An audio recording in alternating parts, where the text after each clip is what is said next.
सारे जहां से अच्छा हिंदुस्तान हमारा। इंदिरा गांधी जब प्रधानमंत्री थी तब स्पेस में हमारे वैज्ञानिक गए थे, तो उन्होंने वैज्ञानिक राकेश शर्मा से ये सवाल किया था और उन्होंने यही जवाब दिया था, सारे जहां से अच्छा हिंदुस्तान हमारा। आज फिर से एक बार भारतवर्ष के लिए, भारतवासियों के लिए गौरव का क्षण है, क्योंकि चंद्रयान 3 चंद्रमा पर अच्छी तरह से लैंडिंग कर चुका है। और इसी को लेकर आज हमारे साथ गांव प्रेमनगर से सरपंच राजेश साथ हैं और उनसे जानेंगे कि आज का जो ये सफल एक चंद्रयान 3 का चंद्रमा पर उतरना कितना बेहतरीन है और आने वाली पीढ़ी के लिए और आज की जनरेशन के लिए कितना प्रेरणादायक है। सरपंच साहब नमस्कार। नमस्कार। कैसे हैं आप? बहुत बहुत बधाई हो आप सभी को। और आज जो चंद्रयान 3 जिसकी सफलतापूर्वक लैंडिंग हुई है, और विशेष उपलब्धि तो ये है कि ये दक्षिण ध्रुव पर लैंडिंग है, जो कि विश्व में भारत एक पहला देश बना है जिसने चंद्रमा के दक्षिण ध्रुव पर सफलतापूर्वक लैंडिंग की है। बड़ी उपलब्धि है। आप सभी को, पत्रकारों को, देशवासियों को और विशेषकर देश के वैज्ञानिकों को, इसरो को और भारत सरकार को जो है मैं अपनी तरफ से बहुत बहुत बधाई देता हूँ। सरपंच साहब, एक वैज्ञानिक दृष्टि से देखते हैं तो काफ़ी उपलब्धि इसको मानी जाती, क्योंकि जो पिछला चंद्रयान था वो विफल हो चुका था। प्रधानमंत्री नरेंद्र मोदी ने भी उन वैज्ञानिकों को गले लगाया था जो इसमें हिस्सेदार थे, और उनकी जो एक विफल परीक्षण रहा था, तो उस टाइम पे जो वैज्ञानिक थे काफ़ी दुख की पीड़ा सहन कर रहे थे। आज उन वैज्ञानिकों पर क्या अच्छा प्रभाव पड़ रहा है और देश को इसको कैसे देखना चाहिए? बिल्कुल, पीछे जो चंद्रयान 2 का जो हमारा अभियान था उसमें कुछ कमियां रह गई थी और वो थोड़ा सा सफल नहीं होने पाया था। और लेकिन आज एक उत्साह के साथ, जोश के साथ वैज्ञानिकों ने दोबारा से इस चीज़ पर काम किया। और आज एक बड़ा ही, मतलब मैं कहूँगा देश के वैज्ञानिकों के लिए तो एक बहुत गौरवान्वित क्षण ये है कि उन्होंने एक ऐसी उपलब्धि दर्ज कराई है, क्योंकि अभी जस्ट 2-3 दिन पहले की ही घटना है कि यही प्रयास रसिया भी कर रहा था और वो असफल हो गया। लेकिन भारत के लिए, भारत के वैज्ञानिकों के लिए बहुत बड़ी उपलब्धि है ये आज की चंद्रयान 3 सफलतापूर्वक लैंडिंग हो गया है। तो आज के जिस दौर में देखते हैं वैज्ञानिक लगातार प्रयास करते रहते हैं, दूसरे देशों के भी, चाहे अमेरिका हो, फ्रांस हो, रूस हो, कि चंद्रमा पर जाकर देखें कि वहाँ का क्या कुछ है। लेकिन भारत ने आज वो एक, कहते हैं कि पहला कदम वहाँ पर रख लिया है, ताकि वहाँ पर जो गतिविधियाँ होती हैं, वहाँ का वातावरण या फिर जो अन्य गतिविधियाँ हैं उसको जान सकें, वहाँ का क्या कुछ रहता है उसको जान सकें। और कुछ फ़ोटोज़ भी आई हैं सामने, तो आप इसको कैसे देखते हैं और आज की जनरेशन के लिए कैसे प्रेरणादायक है? बिल्कुल, मैं तो आज की जनरेशन नहीं कहूँगा, भविष्य की जनरेशन को अगर हम देखें तो उसके लिए भी विज्ञान सर्वोपरि होना चाहिए। और विज्ञान के ऊपर ही जितने प्रयोग होंगे उसी के अनुसार देश दुनिया को आगे बढ़ाया जाएगा। और यही भविष्य भी यही है, वर्तमान भी यही है। और इसी के साथ जो उपलब्धि आज अंतरिक्ष में और जो अभियान चलाए जा रहे हैं, चंद्रमा भी उसका एक हिस्सा है। तो आज धरती पर जो घटनाक्रम हो रहे हैं किसी भी प्रकार के, तो हो सकता है कि अगला जीवन या जीवन का दूसरा स्तर जो है अंतरिक्ष में कहीं दूसरी जगह पर भी हो सकता है।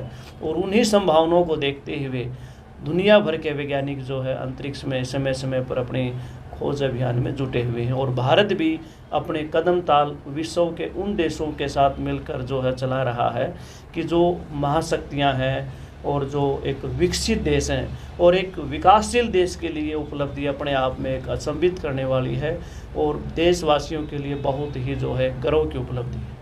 आज का ये जो प्रोग्राम था, जो लैंडिंग का जो टाइम था, जो गौरव करने वाले क्षण थे, उसको मतलब सभी स्कूलों में लाइव प्रसारण उसका किया गया है। प्रधानमंत्री नरेंद्र मोदी ने भी अपना भाषण दिया है।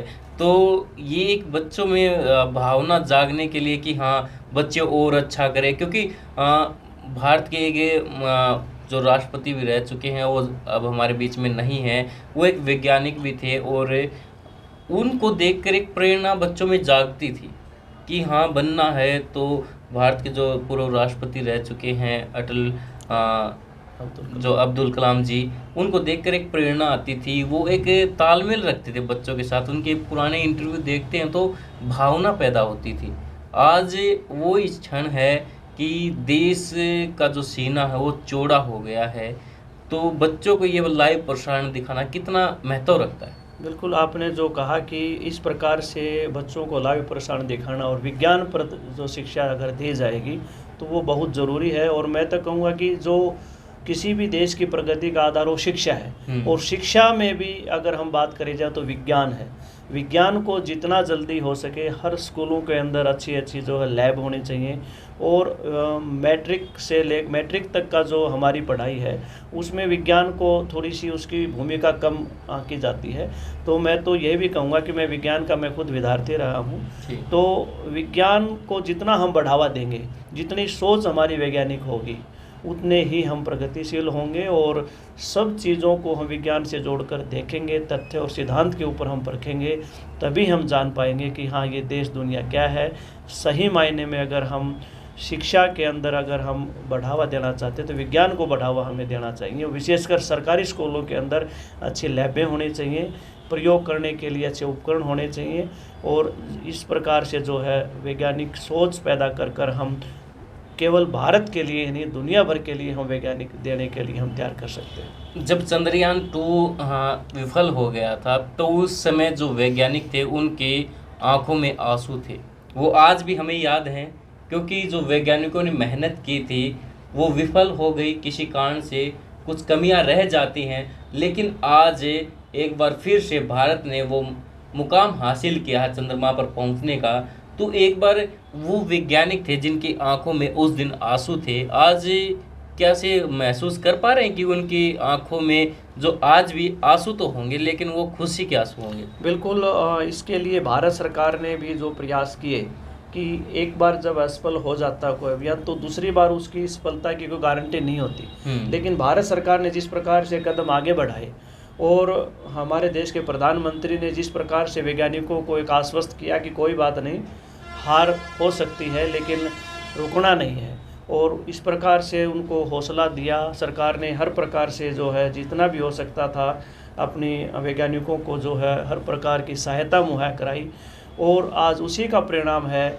और वैज्ञानिकों का जो डेडिकेशन था, जो समर्पण भाव था, वो उस असफलता को नकारते हुए एक आयाम आज स्थापित किया है। तो वो जो उस समय जो आंसू थे या जो दुख था, आज उन्होंने पूरे दुनिया के लिए ये दिखा दिया कि उनके बदले जो आज खुशी के जो क्षण हैं वो बिल्कुल आज हो सकता है उस वैज्ञानिक अभियान में, उस अभियान का कोई वैज्ञानिक आज न भी हो या इस अभियान का हिस्सा न हो, तो भी उसके लिए भी ये एक बहुत ही बड़ी जो है खुशी के क्षण है।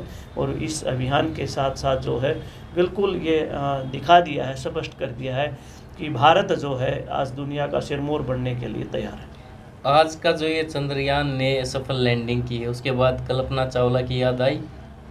हाँ बिल्कुल, वो हरियाणा की बेटी रही हैं, और वो दिन भी याद है, स्कूल में ही पढ़ते थे। और जब ये उस समय तो एक ये उपलब्धि भी नहीं, मतलब हम भी ये सोचते थे कि भी कल्पना चावला की तरह विज्ञान के विद्यार्थी थे तो सोचते थे कि भी कभी न कभी हो सकता है उस रास्ते भी जाया जाए।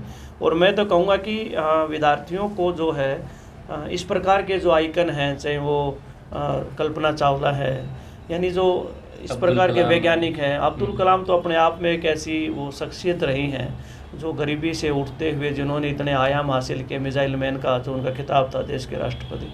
तो अपने आइकन जो है विद्यार्थियों को कहूँ मैं, युवा पीढ़ी को जो है वो एक वैज्ञानिक दृष्टिकोण के व्यक्तियों को ही बनाना चाहिए। तो आज एक सफल लैंडिंग हो चुकी है, भारतवर्ष के लिए खुशी का माहौल है और बच्चों ने भी लाइव प्रसारण देखा, पूरे देश ने देखा। तो आगे क्या उम्मीद रखते हैं अपने भारतीय वैज्ञानिकों? मैं तो बिल्कुल ये उम्मीद है, और इन उम्मीदों के सारे ये लगता भी है कि सरकार इस प्रकार से जिस प्रकार से ये वैज्ञानिक अभियान चला रही है, तो उसको जो नीचे जो स्कूली लेवल है, कॉलेज लेवल है, उसमें विज्ञान की बढ़ोतरी, विज्ञान की पढ़ाई पर स्पेशल फोकस किया जाएगा। हर देश के हर स्कूल के अंदर जो है विज्ञान के जो शिक्षक है या शैक्षणिक गतिविधियां हैं उनको बढ़ावा दिया जाएगा, और उनको बढ़ावा देकर ही इस प्रकार के जो अभियान है उनको और आगे तेज किया जा सकता है। आपने एक नारा सुना होगा, जय जवान जय किसान। उसके बाद एक नारा आया था, हालांकि इसी सरकार में दिया गया था कि जय किसान, जय जवान और जय जय विज्ञान। विज्ञान। तो आज वो कहीं ना कहीं सफल हाँ, होता बिल्कुल, नजर आया है। देश का जो आधार है अर्थव्यवस्था का भी कहें, और देश का वो किसान और जवान, जिसके लिए तो हमेशा एक हर व्यक्ति के लिए जो है एक उसके लिए सम्मान होता है। और उसी के साथ भारत सरकार ने, वर्तमान सरकार ने एक नारा दिया था जय विज्ञान, और जिसको उन्होंने आज ये प्रदर्शित करके दिखा दिया है कि भारत का जो सरकार का नारा है जय विज्ञान, वो बिल्कुल उसमें कामयाब रही। एक आखिरी सवाल, ये जो इस तरह के सफल प्रशिक्षण होते हैं, विद्यार्थियों के लाइव प्रसारण दिखाए जाते हैं कि हाँ आप भी इसी तरह से अगर कुछ करना चाहें तो रास्ते खुले हैं, तो जो बच्चे हैं, आने वाली पीढ़ी हैं, जब इस तरह के कार्यक्रम को देखती हैं, ये जो बातें हुई हैं इसको देखती हैं, तो कैसे मतलब बच्चों को एक उत्साह होता है कि हाँ हम भी कल्पना चावला जैसे बने, डॉक्टर APJ अब्दुल कलाम जैसे बने, राकेश शर्मा जैसे बने। हाँ, बिल्कुल, ये इस प्रकार के जो अभियान हैं या वैज्ञानिक खोजें हैं या विज्ञान के प्रति जिस प्रकार की ये जो भी चीज़ क्रियाकलाप होते हैं, उनका असर बच्चों पर पड़ता भी है। और मैं तो विद्यार्थियों से कहूँगा कि बिल्कुल हर चीज़ को तथ्य पर परख कर वैज्ञानिक दृष्टिकोण के साथ देखें, और जितना हो सकता है जिज्ञासु बने। जो भी घटनाक्रम आप प्रकृति में देखते हैं तो उनको ये एनालिसिस करें, उनको अनुभव करें कि ये क्यों हो रहे हैं, और जब क्या आपके अंदर ये प्रश्न उठने लगे कि क्यों, और क्यों का जवाब आप ढूंढने लग जाएंगे, तो आप वैज्ञानिक बन जाएंगे। तो इसी प्रकार का एक किस्सा जब हम पढ़ते थे कि जब वैज्ञानिक न्यूटन था, तो वो किसी पेड़ के नीचे बैठा हुआ था और एक फल नीचे गिर गया। तो आमतौर पर फल गिरते हैं, ऐसी कोई बात नहीं कि उसी समय गिरा था, लेकिन उसके मन में एक जिज्ञासा उत्पन्न हुई कि ये फल नीचे ही क्यों गिरा। तो इसी प्रकार से ये जो सोच है, जिज्ञासा जो है, जिज्ञासा वही है आपकी प्रकृति, जो आपकी वैज्ञानिक सोच है उसकी प्रगति और उसका उत्थान का आधार आपकी जिज्ञासा है। जिज्ञासु बनेंगे तो वो जिज्ञासु का आप प्रश्नों का हल ढूंढेंगे, और जब हल मिल गया तो आप एक खोज तैयार कर लेंगे और आप एक वैज्ञानिक बन जाएंगे। जी, हमारे साथ थे गांव प्रेम नगर के सरपंच राजेश जी, जिन्होंने पूरे विस्तार से इस बारे में चर्चा की। और पूरे भारतवर्ष के लिए एक गौरव का क्षण है, क्योंकि चंद्रयान 3 ने सफल लैंडिंग चंद्रमा पर की है, और ये पूरे भारत के लिए एक अच्छा पल है। और इस कार्यक्रम को लाइव प्रसारण बच्चों को दिखाया गया, ताकि बच्चों में जो कुछ करने की भावना पैदा हो। इसी का मकसद है हरियाणा और केंद्र सरकार का रहा। माननीय प्रधानमंत्री द्वारा भी इसको लेकर लाइव हुए, हालांकि वो विदेशी दौरे पर हैं, वहाँ पर होते हुए भी उन्होंने लाइव प्रसारण किया, और हमारे भारत देश को जो एक गौरव करने वाला क्षण है उसके साथ उन्होंने साझा किया। तो आज का जो ये दिन भारतवर्ष के लिए ऐतिहासिक है, क्योंकि भारत ने वो मुकाम हासिल किए हैं जो विकसित देश भी नहीं कर पाते।